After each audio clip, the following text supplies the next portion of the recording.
Hi friends, ఫిబ్రవరి మార్కెట్కి వచ్చిన నెల్లూరు జుడిపి గొర్రె పిల్లలని అయితే మనం చూస్తున్నాం. మరి ఇవి ఏం రేట్ ఉన్నాయి, ఎంత సైజు ఉన్నాయి అడిగి తెలుసుకుందాం. ఇది మనకు హైదరాబాద్ నుంచి అయితే 200 కాదు, మనకు 150 కిలోమీటర్స్ మాత్రమే. 200 కిలోమీటర్స్ అయితే ఐజా మార్కెట్.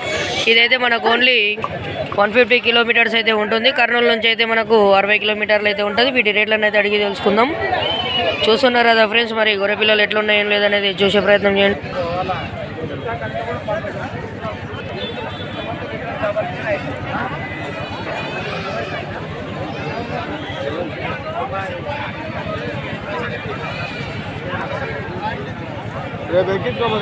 ఎన్ని నెలల పిల్ల ఉంటుందన్నా? 6 నెలల పిల్లనా? ఎక్కడి నుంచి వచ్చారు మీరు? నెల్లూరు జిల్లా నుంచి వచ్చారు. మీరు ఏ సంతలు తిరుగుతుంటారు? ఐజా, బిజినపల్లి, పెబ్బేరు 4 సంతలకైతే తిరుగుతుంటారు. మరి మనకి ఎక్కువగా సేల్ ఏ సంతలో జరుగుతుంటుంది? పెబ్బేరు సంతలో టాప్ సేలింగ్ అయితే నడుస్తుంటుంది. ఈరోజు ఎన్ని తెచ్చింది మీరు? 100 తెస్తే ఎన్ని పోయినాయి? మొత్తం 60 పోయినాయి. ఇంకా మిగిలిన 40 అయితే మీ ఉన్నాయి. మనకు 60 ఏం ధర పోయినాయి? 18,500, 19,000. మనకు మంచి రేట్ అయితే కూడా పెబ్బేరు సంతనే వలుకుతుంది కదా. ఐజాలో కొంచెం తక్కువ ఉంటుంది దీనికంటే. ఐజాలో కొంచెం రేట్ తక్కువ ఉంటుంది, ఈడ ఎక్కువ ఉంటుంది.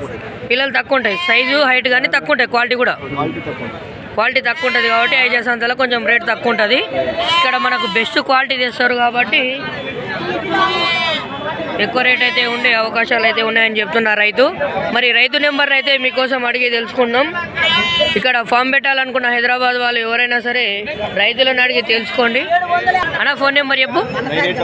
9866134960. చూస్తున్న వాళ్ళు ఎవరైనా సరే డైరెక్ట్ రైతుల దగ్గర కొనాలనుకున్న వాళ్ళు అన్ననైతే కాంటాక్ట్ కాండి. అన్న పేరు వచ్చేసి, అన్న మీ పేరు? రవి అన్నని కాంటాక్ట్ అయ్యి మరి సంతకు రాకుండా డైరెక్ట్ బేరం చేయాలనుకున్న వాళ్ళు బేరం చేయండి. మీ దగ్గర ట్రాన్స్పోర్ట్ ఫెసిలిటీ ఉంటుందా? అన్నీ ఉంటాయంటే ఏ టు జెడ్ మీకు కొంటే మరి మీ ఇంటి దగ్గర దింపే అవకాశం ఉంది. మళ్ళీ అన్నకు ఫోన్ చేసి మన యూట్యూబ్ ఛానల్ తరఫున మన పేపర్ ఛానల్ పేరు చెప్పి కొంచెం తక్కువ డిస్కౌంట్ కూడా అడిగే ప్రయత్నం అయితే చేయండి. అన్న డిస్కౌంట్ కూడా ఇస్తాడు.